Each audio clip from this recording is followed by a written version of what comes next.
देवगुरु बृहस्पति 29 जुलाई 2022 से 24 नवंबर 2022 तक वक्री रहेंगे। पिछले 10 से 15 दिनों से ये प्रश्न बार बार सामने आने लगा था कि देवगुरु बृहस्पति वक्री हो रहे हैं। शनिदेव पहले से ही वक्री हैं। शनिदेव की तीसरी दृष्टि देवगुरु बृहस्पति पर रहेगी। क्या प्रभाव निकल कर आ सकते हैं जब देवगुरु वक्री रहेंगे, क्योंकि उनके साथ में सर्वाधिक कारकत्व की स्थितियां जुड़ी हुई है और एक भय मिश्रित जिज्ञासा बारंबार सामने रखी जा रही थी। तो सबसे पहले ये समझा जाना आवश्यक है कि जब भी कोई सौम्य ग्रह नवग्रहीय व्यवस्था में वक्री होता है तो वो प्रभावी तौर पर शुभता के प्रतीक के रूप में होता है। देवगुरु बृहस्पति जब यहाँ मीन राशि स्थान में रहते हुए वक्री हो जाएंगे यानी चेष्टा बली हो जाएंगे तो इनकी ताकत को और अधिक बल मिलने वाला होगा। हालांकि अष्टम भाव में देवगुरु बृहस्पति चलायमान है, परंतु प्रमुख बात आप ये देखिएगा कि पंचमेश होकर यानी शिक्षा भाव का आधिपत्य लेकर और कारकाधिपति तो ही है, ये सारी स्थितियां लेकर अष्टम भाव में 8th हाउस में रहेंगे।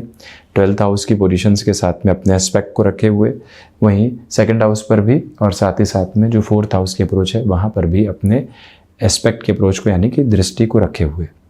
अब शनिदेव यहाँ सष्टेश होकर 6th भाव में ये भी वक्री चलते हुए और इनकी तीसरी दृष्टि यहाँ देवगुरु बृहस्पति पर।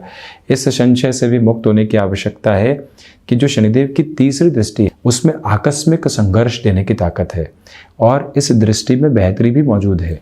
देवगुरु बृहस्पति और शनिदेव समग्रह हैं। तो सबसे पहले आप ये देखें कि अष्टमेश का अष्टम भाव में होना और वो भी वक्री हो जाना, इसमें ये गुणधर्म निकल कर आते हैं कि आपके लिए यहाँ पर जो रिसर्च संबंधी कामकाज है, कन्वेंशनल रिसर्च एक तरफ हो गई, इसके अलावा आप बिजनेस में कोई भी नए प्रोडक्ट को लेकर आना चाहते हैं, घर परिवार विरोध में है, मित्र विरोध में है, कोई बिजनेस पार्टनर है वो कह रहा है कि नहीं निर्णय सही नहीं है, इसमें हामी नहीं भर सकते, परंतु आप स्वयं को कह रहे हैं कि नहीं, एक बार हम स्वयं को मौका तो देकर देखेंगे। ऐसे ही स्थितियों को नहीं छोड़ा जा सकता और वहीं से आप ये तय करते हैं कि एक बार हम पोजीशंस की प्रोग्रेसिव अप्रोच के साथ में चलेंगे ही, वहीं से बदलाव की बहुत बड़ी तासीर सामने आने लगती है। ये आप गौर करते चले जाइएगा कि यहाँ पर आप किसी भी नए प्रोडक्ट के साथ रिसर्च के बाद मार्केट में आना चाहते हैं, पॉजिटिविटी रहेगी। जो भी महानुभाव यहाँ मेटल संबंधी कामकाज के साथ में जुड़ाव रखते हैं, शनिदेव की तीसरी दृष्टि अष्टम भाव पर, देवगुरु बृहस्पति वक्री रहकर अष्टम भाव में ही, इसी वजह से मेटल संबंधी निवेश, ऐसे कार्य की ओर जाना और इसके साथ में ही एक्सपोर्ट संबंधी लाइन के साथ में आउटसोर्सिंग संबंधी क्षेत्र विशेष में अपने व्यापारिक आधार को आप बढ़ाकर चलना चाहते हैं, ऐसी कोई भी टेक्नोलॉजी ड्रिवन अप्रोच के साथ में स्टार्टअप को आप एस्टेब्लिश करना चाहते हैं, वहाँ पर भी एक अटमोस्ट पॉजिटिव बेस आपके लिए बनता हुआ प्रतीत होता है। ये आप गौर कीजिएगा, क्योंकि दोनों ही प्रमुख ग्रहों की दृष्टि यहाँ कर्क राशि स्थान पर रहेगी। उसमें भी देवगुरु बृहस्पति तो अपने उच्च राशि स्थान को देख रहे हैं। ऐसे क्षेत्रों के अंदर यहाँ जो चेष्टा फल देवगुरु को प्राप्त है, आप निरंतर गतिमान रहें। इसी के साथ में जो हिडन प्रॉब्लम्स परेशान कर रही थी वो अपने सॉल्यूशन की ओर जाने वाली होती है। हालांकि जो यहाँ पर विदेश संबंधी कार्य हैं, जो अटकाव आपको कुछ समय से मिल रहे थे, अब यहाँ स्थिरता के साथ में एक पॉजिटिव बेस आपके साथ रहेगा। उसमें भी देवगुरु बृहस्पति की 5वीं दृष्टि जो यहाँ अपने उच्च राशि स्थान पर है, आपके लिए एक फ्लॉलेस अप्रोच के साथ में पॉजिटिविटी निकल कर आती है और आप विदेश संबंधी कार्यों के साथ में स्वयं को बेहद आसानी से गतिमान भी करते चले जाते हैं। किसी बिजनेस की आपने शुरुआत की थी, इनकम आ रही है, मालूम ही नहीं चल रहा है कि खर्चे कहाँ हो रहे हैं। देवगुरु बृहस्पति की विशेष ये एक तरह से कृपा व्यक्ति पर रहती है कि वो ये बताने का कार्य करते हैं कि यहाँ से अब खर्चों को रोकने की आवश्यकता है। उसी एक ताकत के साथ में अब आप बढ़िएगा और वहीं से आप खुद के लिए एक अटमोस्ट पॉजिटिव बेस भी देखते चले जाएंगे। कुल जमा जोड़ इस समय विशेष के साथ में चलते हुए आपके लिए यहाँ पर खर्चों पर व्यापारिक जीवन में नियंत्रण आना और इनफ्लो जो बढ़ रहा है उससे कहीं ना कहीं फाइनेंशियल गेन के अप्रोच का बनना, ये सार्थकता साथ में है। वहीं जो वीज़ा संबंधी इश्यूज़ लंबे समय से आपको सता रहे थे, वहाँ पर भी अब काफ़ी हद तक नियंत्रण आपके सामने निकल कर आने वाला हो सकता है। देवगुरु बृहस्पति की 7वीं दृष्टि यहाँ द्वितीय भाव पर है। वाणी संबंधित कामकाज में बेहतरी आपके साथ एक्सपेक्टेड फ्लो में रहने वाली होगी। वहीं पर आप कमीशन संबंधी कामकाज में जुड़ाव रखने वाले व्यक्ति हैं तो बेहतरी है।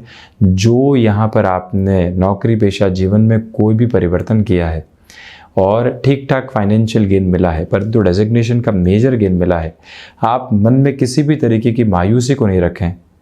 अपनी पूरी ही ताकत के साथ उस ओर बढ़ने का प्रयास करें, जिससे कि डेजिग्नेशन में जो बेस मिला है आगे वो फाइनेंशियल गेन में भी तब्दील हो पाए।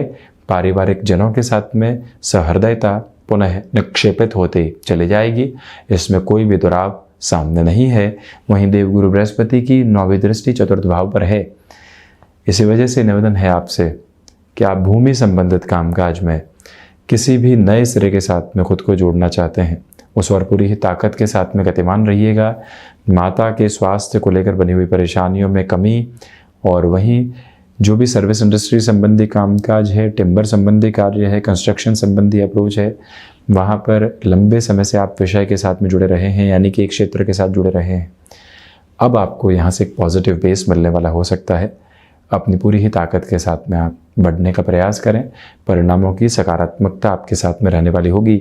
शनिदेव की दृष्टि की वजह से यहाँ पर जो भी हिडन प्रॉब्लम्स है उनसे पार पाकर आगे बढ़ने की जो व्यवस्था के क्रम होते हैं वो आपके साथ में बने हुए हैं।